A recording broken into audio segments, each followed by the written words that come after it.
Hello everyone and welcome back to my channel. I hope you guys are all having a really good day. If this is the first time you're watching my channel, hello bitch, my name is Sebastian and I welcome you guys with open arms. If you haven't clicked off already, hi bitch, because some people, they look at me, they're like, nope, next. But then some people are like, oh girl, that's my new best friend, and that is what I want to hear. So if we're new best friends, make sure you hit that subscribe button, grab yourself a snack and a drink. Because we gotta talk about Pam Anderson. First of all, I mean, I am so obsessed with Pamela Anderson. I watched her documentary on Netflix, Pamela, and oh my gosh, you know, obviously, unfortunately, I will say, I only knew her from Baywatch and of course that tape. I never really focused on who Pamela was until this Netflix documentary, and it honestly changed so much my perspective of Pamela, and I just absolutely adore Pamela. And she is, like, if you really watch this documentary, you're gonna see the side of her that you had no idea existed, and really what she feels inside and what she had to go through, especially regarding the tape. A lot of people believe that the tape was, you know, done on purpose and stuff, but Pamela reveals that, you know, in court documents, she was offered about $5 million to distribute the tape, and she declined it. Her and Tommy declined it. So that sort of proves the point that, yes, I believe the tape was stolen, and, you know, they wanted nothing to do with that because she calls it dirty money. Well, anyways, she was just in the Drew Barrymore show last week, and there's a clip that came out today, and to be very honest with you, I just was in shock, and I was like, I have to do a video about this. So we're gonna talk about it. We're gonna watch this little clip together, and let me turn this off. You know how it is, so we can watch it together, and then we can talk. Okay, so this is the thing, look.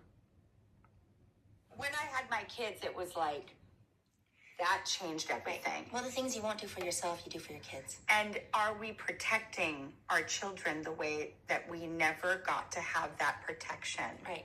Definitely.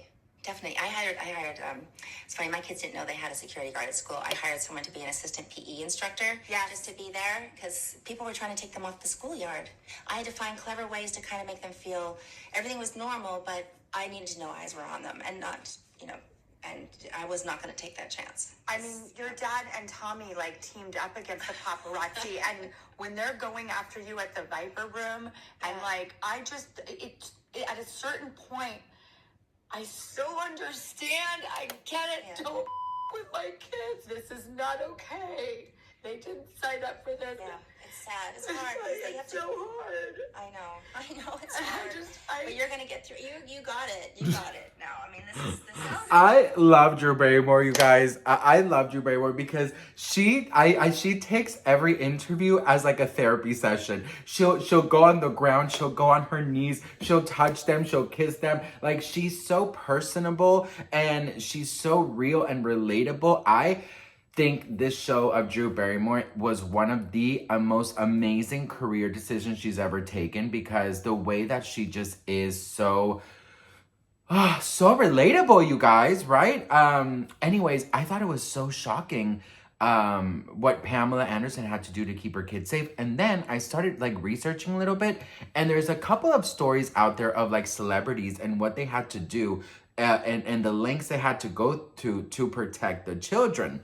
So Pamela hired a security to be the assistant PE teacher just to keep eyes on her kids.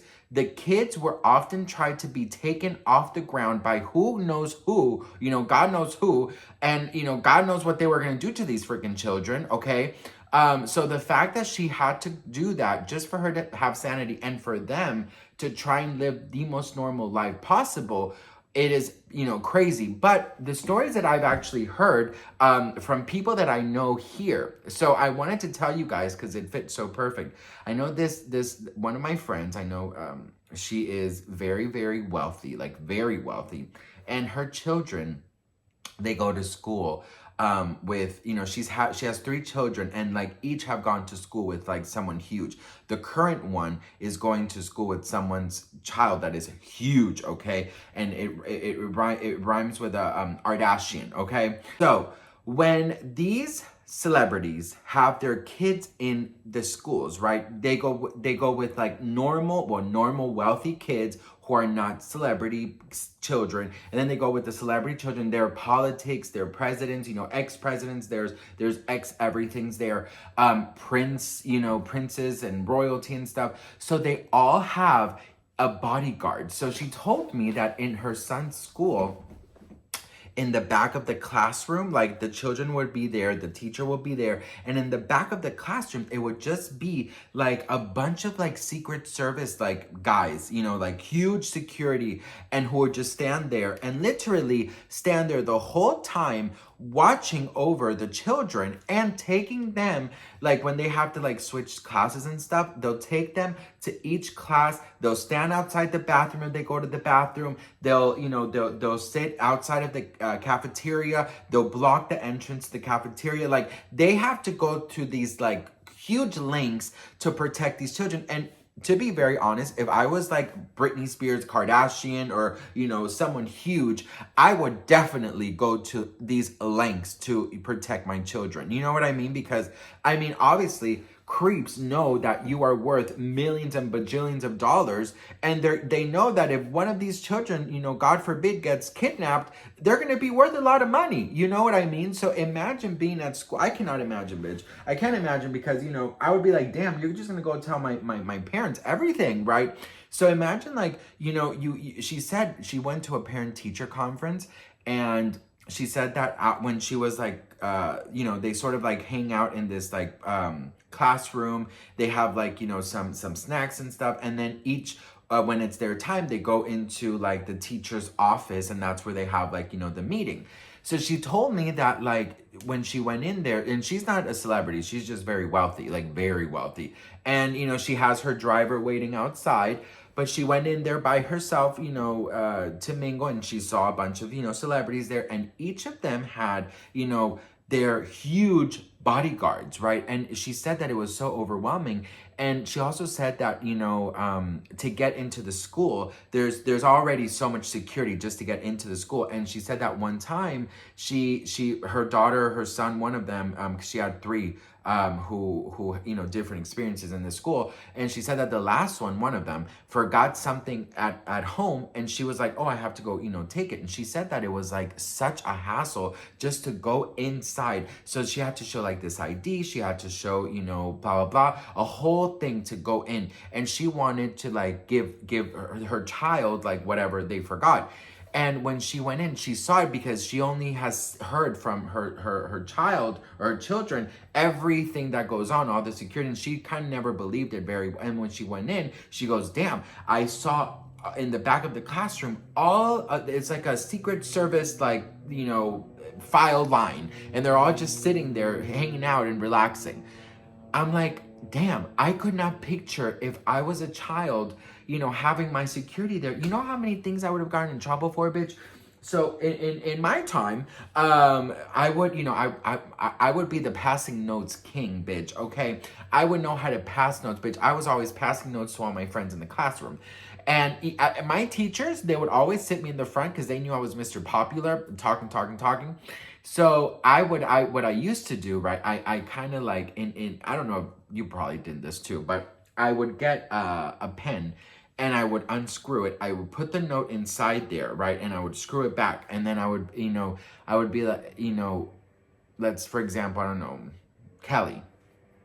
I'd be like, Kelly, did you need a pen? She goes, oh, no, oh, yeah, thank you so much. Oh, yeah, thank you. And I would give her the pen, and then I would stand up and like, Miss whatever, can I let Kelly borrow a pen? Sure, of course, that's so nice. Thank you so much, I know. Here you go, Kelly. And then like 5 minutes later, she would read the note, write the note, she would put it back, and she goes, Sebastian, thank you so much for lending me your pen. I already found it. Or, you know, we would just like, you know what I mean? Just throw the pen. Oh, I dropped my pen, because, you know, it wouldn't be so suspicious. So imagine like my security standing right in back, you know, watching all of this shit. Hell no. You know, or when I would fall asleep, oh, bitch, I would know how to fall asleep. I would put the book like this, right? Now, and boy, if I was sitting in the front, no, this was sort of like middle back. Put the book like this. Then I would get all cozy, because these schools are freaking cold. Then I would get my, you know, I would go into my hoodie kind of thing, and I would just be like this with the book here, and I would just be like this.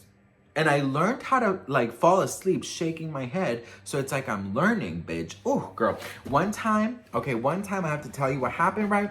So I was in class, right? and I had this crush on this like rocker guy, and I didn't know anything about rock, bitch. I mean, come on, you would go to my room and it was all Britney Spears. I had no idea about rock music. So he goes, you know, he was new to the class, and it was kind of like already some months have gone by. I mean, it was like maybe in the middle of the year. He was like a middle of the year transfer. Well, anyways, so he goes into the classroom. He's wearing this hoodie, and it's called Depeche Mode or something. I think they're a band, right? Depeche Mode or whatever. Excuse me. Anyways, then he sat next to me, and oh my God, I fell in love. Like, I fell in love, bitch. And I was just like always staring at him and always staring at him. And then we got paired up because, you know, my teacher knew I was like the talking guy. She goes, Sebastian, you know, can you show him, you know, the ropes? Can you blah, blah, blah? And I was like, sure. So, you know, I wanted to fit in with him. And he was like, he told me like, oh, you know, what music do you like? And like, you know, back then I really wasn't open, you know, so only like, you know, a few friends no, I mean, I was known for loving Britney Spears, but like, you know, I for a couple years in my younger years, I would never say I was gay or whatever, right? So, you know, I'd be like, oh, I love every music, you know, and he's like, oh, you know, my favorite band is so-and-so, they're like rock royalty. And I'm like, oh, they're my favorite band. And he's like, oh, really? And I'm like, yeah.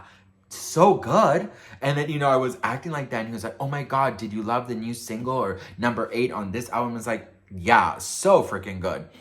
Bitch, tell me why I ended up buying $60 tickets to go to a concert that he invited me to. I didn't know I was having a panic attack, but people were head bumping, head ganging, people were jumping up. And I got so mad at my mom for allowing me to go to this shit. People were like, you know, bumping into each other and all these things. I didn't know what to wear, so I looked like I was in the movie The Craft, bitch. I looked crazy. You know, I went to Hot Topic and I bought like the pointy things, and girl, the things I do for men, even at such a young age, bitch. The people were throwing themselves, headbanging, you know, and I was like, ay, Dios mío, what is this? You know, and then I went home and I, you know, watched, you know, freaking Freaky Friday, because you know, that was the length of rock that I would go to, is the Freaky Friday soundtrack. Okay, bitch. Anyways, I don't know what the fuck this video was about, but I just went down memory lane. Anyways, what do you guys think of Pam taking those whatchamacallit, those lengths to protect her children? And what do you think about, you know, celebrities and what they have to do, you know, to protect their children? Let me know in the comments. And what's one funny story of your school that you can tell me about in the comments? I love you all so much. Thank you so much for watching, and I will see you guys in my next video. Mwah. Bye. I should look him up, bitch.